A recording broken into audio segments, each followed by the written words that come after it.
We're going to continue with the normal distribution and look at something called z-scores and also a second type of problem you can do with the normal distribution probability problems. So first off, the z-score formula looks kind of, a little complicated and abstract. It's value minus mean over standard deviation. What a z-score really is will help you remember the formula. Z-scores are just these numbers down here. Okay, now we see all whole numbers, but we could have a value. Let's say we were talking about the number that falls here. Maybe this z-score would be positive 1.6. Z-scores do have positive and negative values, and as we start the problems, we'll start to talk about what do they really tell us? When you say a z-score, what information does that give you? So moving down the page, the first one says, on a standardized exam, the scores are normally distributed with a mean of 170 and a standard deviation of 40. Find the z-score of a person who scored 290 on the exam. So our z-score formula is value minus mean over standard deviation. I'm just going to use SD here. We could use sigma. We could use an x-bar or a mu that we just learned for the mean. Any of those are fine. So my value is just the value for that person or, whatever single value is given. Value minus mean is 170. And then the standard deviation is 40. So calculating this gives me a z-score of 3. Now, what does that actually mean? If I said someone had a z-score of 3, or in this case we're talking about tests, that would mean that person on the normal curve would be way out here, right? So here's my 0, 1, 2, 3. So they did better than pretty much everyone else, right? There might be 0.1% out there, but that's what this z-score tells me. We'll look at the next one. On a standardized exam, the scores are normally distributed with a mean of 300 and a standard deviation of 25. Find the z-score of a person who scored 265 on the exam. So I'm not going to write the formula again. I'll kind of talk through it. So we have 265 minus 300, right? Because my value is 265, my mean is 300, divided by 25. So this gives me a z-score of negative 1.4. So that doesn't mean the person got a negative score or they're awful at whatever they did. Basically, that means that they scored below the mean. And when I have a picture of that normal curve in my mind, right, if this is where the negative 1 is, and that's where negative 2 is, they fell somewhere, I just want to switch colors, somewhere around here, right? So, not great. There are a lot of people that did better than them, but that's what that z-score means.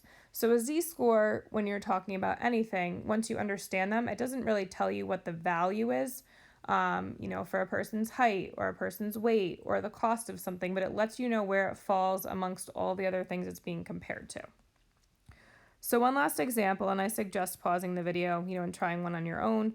All of the examples on Delta Math have to do with standardized tests. And just a side note, a standardized test really just means that it's some sort of test where they took all the scores and they made them fall into a normal distribution where most people kind of got those middle scores, and then the people that did really bad got lower scores, and a couple people that did really well got higher scores. Okay, so they've actually, SATs are an example, they make it fall into this normal curve. You may have heard of grading on a curve. That's what they're talking about. They're basically making the grades make a normal distribution. Okay, so this one, mean is 350, 346 was the score, and 40 is the standard deviation. So we're expecting a negative z-score, but a pretty small score, right? Because that's pretty close to the mean. So if I type this in, that comes out to negative 0.1.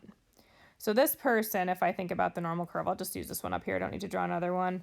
That person scored somewhere in here. So even amongst different SATs or different types of tests, the ACTs compared to the SATs, knowing the z-score of the score that you got helps you kind of think about it in comparison to the general population. And that's why they're nice, is because you can compare two different types of measurements that have totally different types of scores and kind of compare them and make a way to see which one you did better on. So that was the first type of problem. The second problem with normal distribution is a little more similar to what we did in the last lesson, except we're actually going to find out in a group of people how many we can expect to be in some sort of certain interval. So the first one says, when Audrey goes bowling, her scores are normally distributed with a mean of 170 and a standard deviation of 13. Out of the 150 games that she bowled last year, how many of them would be expected to score between 149 and 182? So quick little normal curve so we can get an idea of what our answer should be. We have 170. And then going out in each direction, if we added and subtracted the 13, I would get 153, 157, sorry about that, and 183. And then going out one more, I would get 144, and I would get 196. Okay, so this is probably the most awful normal curve that I've drawn because that 144 and 196 don't look very symmetric, but you guys get the idea. So we're trying to go between 149 and 182. Okay, so a decent amount, right? We're going to have a probability that's pretty decent. So I'm not going to bring out that calculator, but we would go through the same steps we did where we would go to the stats calculator, pick the distribution menu, pick normal CDF, and these are the values we would enter. So the lower here is 149. The upper is 182. My mean is 170.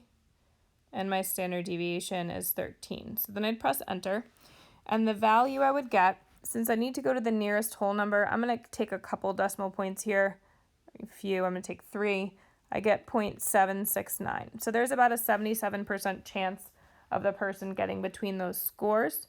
And then we just take this value and we want to get, about 77% or 0.769 of the total games, which is 150. So we just take that number we got and multiply it by the total number of games that are going to be played. So that gives me about 115 games. And that's what I would put in for my answer, the 115 on Delta Math.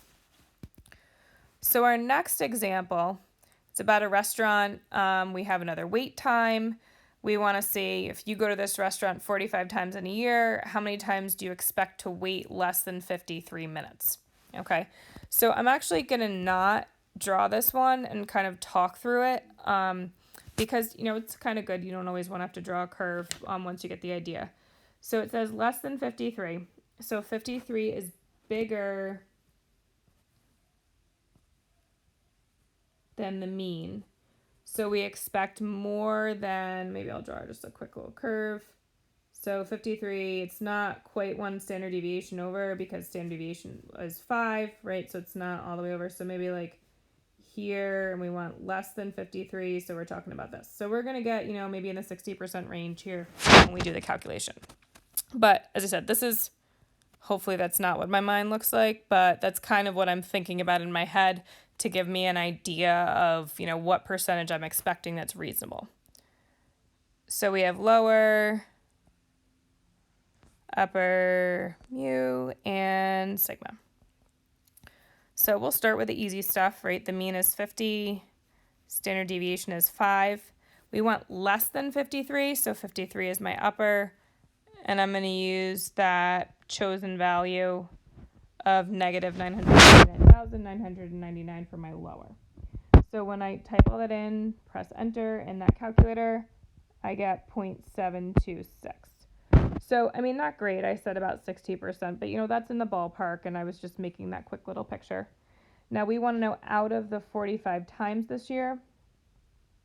So I do my 0.726 times the 45 times that I go to this restaurant. So I'm expecting about 33 of the times to wait less than 53 minutes, which, this hopefully is a fancy restaurant that they're making you wait that long for your food, right? Better be worth it at the end. So that means, 12 of the times that are left, I'm going to have to wait more than that. So this last example, and I do suggest, as usual, towards the end to do these on your own and then come back and check. So for this one, it says the amount of time a certain brand of light bulb lasts is normally distributed with a mean of 2,000 hours and a standard deviation of 70 hours. Out of 725 freshly installed light bulbs in a new large building, how many would you expect to last more than 2,120 hours? Okay, so really quick picture, right? We are more than one standard deviation above the mean, but not 2 standard deviations above the mean here, right? So we're like somewhere out here, right? We want more than, so we're expecting a pretty small percentage here once we get that value. So with our calculator,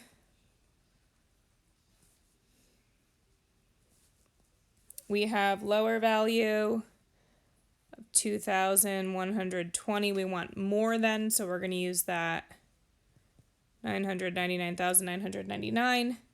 Our average is 2,000, and then our standard deviation is 70. Okay, so we'll calculate that first. That gives me about 0.043. And we want to know, out of those 725 light bulbs, how many of them would we expect to last that long? And before I write down this answer, just really quickly, things like this do really happen. This is the way it works. When you have things like light bulbs and you make a bunch of them, most of them last this average amount, and then there'll be some of them that are kind of flukes and they won't last very long, and some of them will last even longer, but it's less and less as you go out to the sides. Same thing with wait times. If you take people's heights, they kind of fall this way, where most of us are kind of an average height, and then as we go to the shorter and taller heights, there's less and less. So this is something that actually happens when you take larger and larger samples of things. They fall into the normal distribution. So this calculates to 31 light bulbs. Sorry about the messages coming through.